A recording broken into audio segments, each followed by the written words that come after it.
Hello and welcome to ICND1 Lab 9, which shows how to configure RIP with default version settings, as well as how to configure a network of 3 routers to use RIP version 2.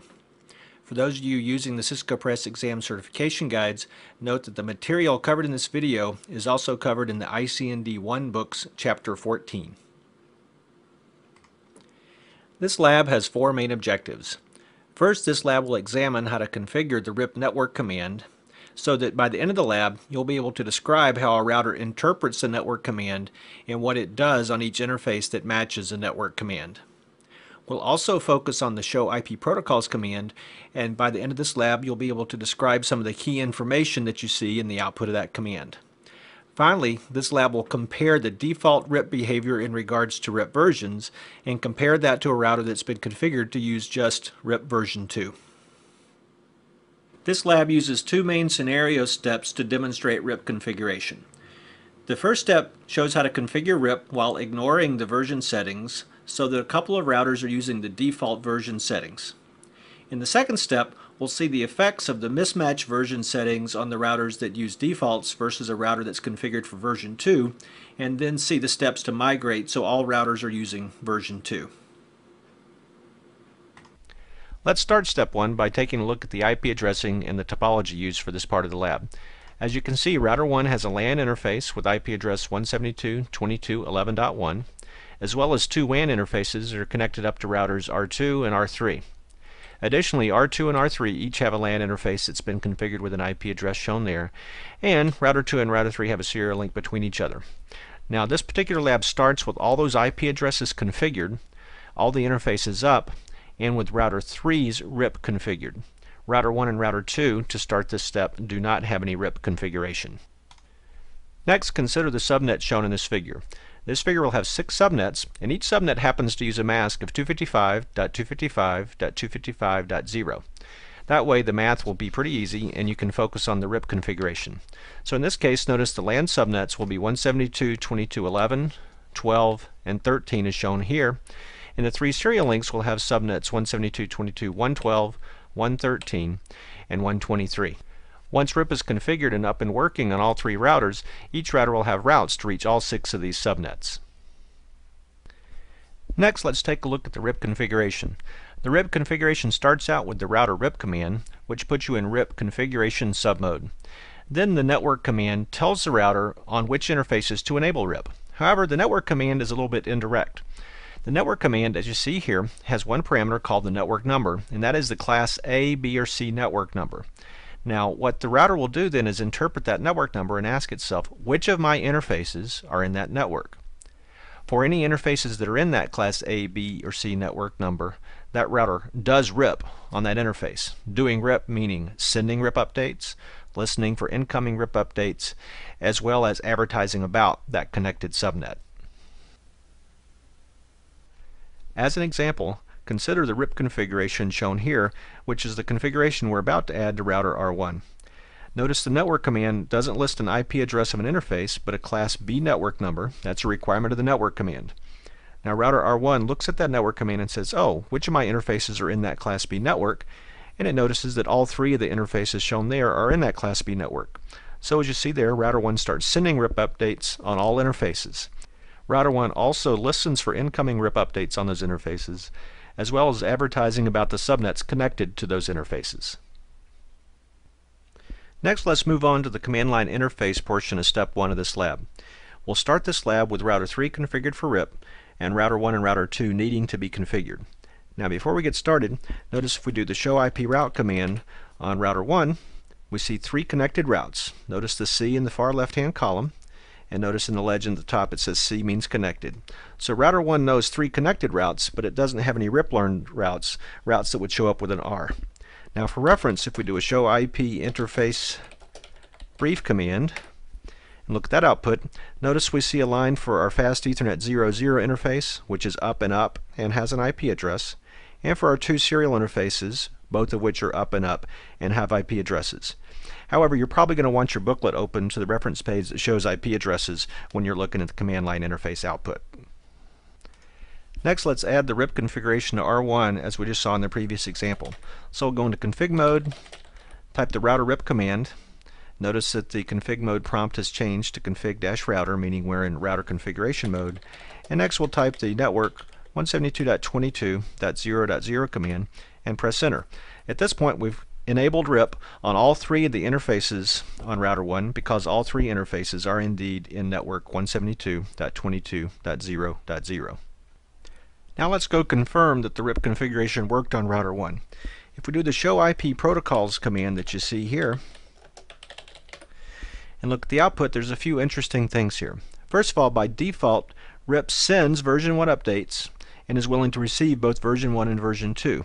So notice here on our three interfaces we expected to match, FA00, serial 010, and 011, we see that this router, router 1, is sending version 1 updates and willing to receive both version 1 and version 2. Now if you look a little further down, we see routing information sources listed, and we see a gateway IP address. That IP address that ends in 113.3 is indeed router 3, and that says that we're receiving RIP updates from router 3, and it shows how long ago that we last received an update from router 3.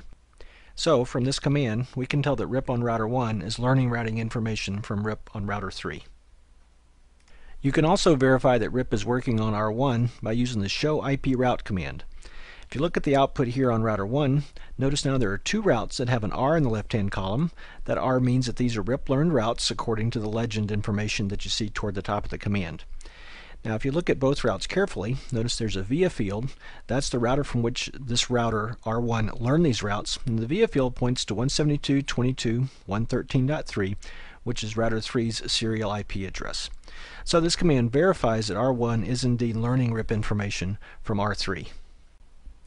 To finish step 1, we'll go over to router 2 and complete the configuration. Remember, router 3 was pre-configured for RIP. We just configured router 1, so now in router 2 we'll get into configuration mode, type the router RIP command, which puts us in RIP configuration mode, type the network 172.22.0.0 command.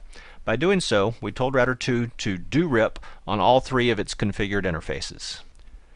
Now let's go back to R1 to confirm the RIP configuration on router 2.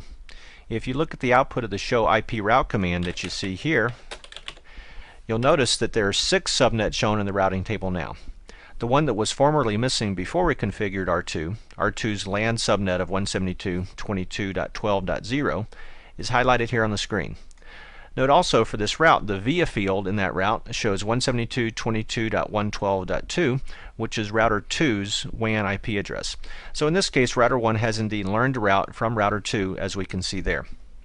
Also, if you do the show IP protocols command again, and you look toward the bottom where the routing information sources are listed, notice now there are 2 gateways listed, 172.22.112.2, which is router 2, and 113.3, which is router 3. So this is yet another confirmation that now router 2 is using RIP and sending RIP updates here to router 1. Next, let's move on to step 2 of this video. As we saw earlier, both R1 and R2 have identical RIP configuration, with the router RIP command followed by network 172.22.0.0. Now earlier we saw in the output of the show IP protocols command the default version settings. And those default version settings said that both routers will send version 1 updates only, but they'll be willing to receive both version 1 and version 2 updates from other routers. The part that I didn't mention earlier was that router 3, while it was already configured to support RIP, it also is configured with the version 2 command as you see here. As a result, router 3 doesn't use the default version settings. Instead, with the version 2 command configured, it only sends version 2 updates, and it will only process received version 2 updates, ignoring any received version 1 updates. Next, let's consider what's been happening in this network at step 1, with router 1 and 2 using default version settings, and router 3 configured for version 2. Router 3 sends only version 2 updates, not version 1 updates, but because R1 and R2 are willing to receive and process version 2 updates, they receive the updates, process them, and they learn routes, just like we saw earlier in this video. However, say router 1 starts to send an update, it only sends version 1 updates. It does not send version 2 updates. So when R3 receives that update from router 1, router 3 simply ignores the updates. Similarly, when router 2 sends its RIP version 1 updates, router 3 also ignores those updates. So right now, router 3 should not be learning any routes either from router 1 or router 2. So for this final scenario step, we'll turn our attention to the command line interface, first confirming that indeed router 3 is not currently learning any routes, and then solving that problem by migrating both router 1 and router 2 to use version 2. So let's take a look at the command line interface starting on router 3. If we do a show running config command here, and page down a little bit, we get to the RIP configuration. Note here there's a router RIP command and a version 2 command as well as a single network command. This network command matches all three interfaces on router 3, and the version 2 command tells this router, of course, to just send and just receive version 2 updates. Next, if we do a show IP protocols command and look at the version information, see here that it says router 3 will send version 2 and receive version 2. And in fact, on all three interfaces, it will just send version 2 and just receive version 2. Now, to confirm that router 3 is not currently learning any routes, if we take a look at the show IP route command, notice there are only 3 routes listed, and all 3 of them have a C beside them on the far left column, which means router 3 only knows its 3 connected routes.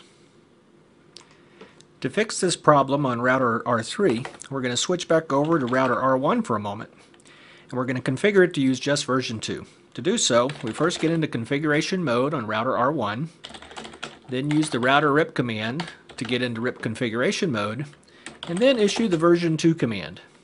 As soon as I pressed enter at the end of the version 2 command, that told R1 to just use version 2. If we repeat the show IP protocols command here on router R1, you see here now that it's only using version 2, only sending version 2, and only receiving version 2 on all 3 interfaces.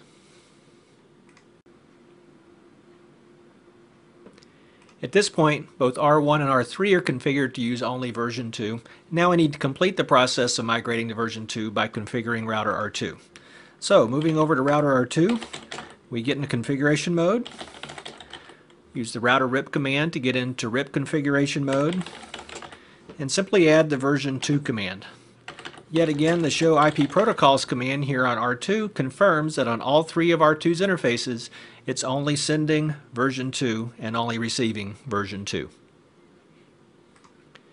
So, the question is, did this really help R3 or not? So if we switch back over to R3 and take a look first at the show IP protocols command output, notice that instead of having no update information sources, now toward the bottom of the output of this command, it shows 2 routing information sources. The address that ends in 123.2 being router R2, and the address that ends in 113.1 being router R1. Additionally, if we do a show IP route command, note here that R3, instead of only knowing 3 connected routes now, notice it knows about 6 subnets. And if you look at the far left, you see there are 3 different routes that are learned via RIP, because the R on the code on the left means learned via RIP. This concludes IC&D 1 Lab 9. In this lab, you'll learn how to configure the RIP network command, as well as how to understand and interpret what the RIP network command really does. You've also seen how to interpret some of the key information that's found in the show IP protocols command output. And you've learned how to compare the default RIP version behavior, which tells a router to only send version 1 updates, but be willing to receive either version of update, as compared with a router that's been configured to just use version 2.